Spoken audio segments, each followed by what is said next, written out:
Hello guys, நண்டு சுண்டுகளெல்லாம் தூக்கி போட்டு எங்கே போகிறோன்னு பார்க்கிங்களா? தோ இவளோட வீட்டுக்கு தான். எல்லாத்தையும் மறந்துட்டு நண்பர்களோட குதூகலமாக பிரியாணி சமைச்சு சாப்பிடலான்னு போனோம். சகனுக்கு பஸ்ஸுக்கு வெளியே வேடிக்கை பார்க்குறத விட உள்ளே இருக்க ஆட்களை வேடிக்கை பார்க்குறது தான் பிடிச்சிருந்துச்சு. பஸ்ஸில் இருந்து இறங்கி ஆட்டோ பிடிச்சி ஃப்ரெண்டு அவங்க வீட்டுக்கு கூப்பிட்டு போயிட்டு இருந்தா. என்னோட நண்பர்கள்லாம் ஷை டைப்பு, அதனால் ஃபேஸை காமிக்க மாட்டேன்னு சொல்லிட்டாங்க. அவங்களுக்கு இதெல்லாம் புதுசில் வாங்க இன்ட்ரடியூஸ் பண்ணி வைக்க அவங்கள.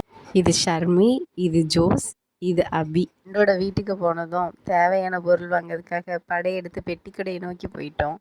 இவனுங்க பேரை சொல்லல, ஒருத்தன் பேர் சாய், இன்னொருத்தன் பேர் யாஷ். பொடி நடையா பக்கத்தில் இருக்க பெட்டி கடையை நோக்கி போகிறோம். கடைக்கு போனது மீன் மிட்டாய், துட்டு மிட்டாய், பஞ்சு மிட்டாய், ஸ்டார் மிட்டாய் அப்படின்னு இருக்க எல்லாத்துக்கும் சாய்க்கும் யாஷ்க்கும் மட்டும் தானே 2 வாங்கினோம். ஆனால் நாங்கள் எல்லாமே 5 வாங்கினோம், எங்களுக்கும் சேர்த்து. இது எல்லாத்தையுமே சகனா வெறிக்க பார்த்துட்டு இருந்தா. நம்மளுக்கு வாங்கி தருவாங்களா இல்லாட்டி நம்மளாக தான் எடுத்துக்கணுமா அப்படின்னு. நாங்கள் வாங்கி கொடுக்க மாட்டோன்னு அவளுக்காக அவளே போராடிய தருணம். நாங்கள் என்னெல்லாம் வாங்கினோங்கிறத பார்த்தாலே நீங்கள் கண்டுபிடிச்சிருப்பீங்க பிரியாணி செய்ய மாட்டோம் நாங்கன்னு. இந்த கிளிப்பை ஆட் பண்ணிட்டேன் ஜெர்மி, பார்த்துக்கோ. பிரியாணி பண்ணாமல் என்ன பண்ணணும்னு பார்ட் 2 வீடியோவில் பார்க்கலாம்.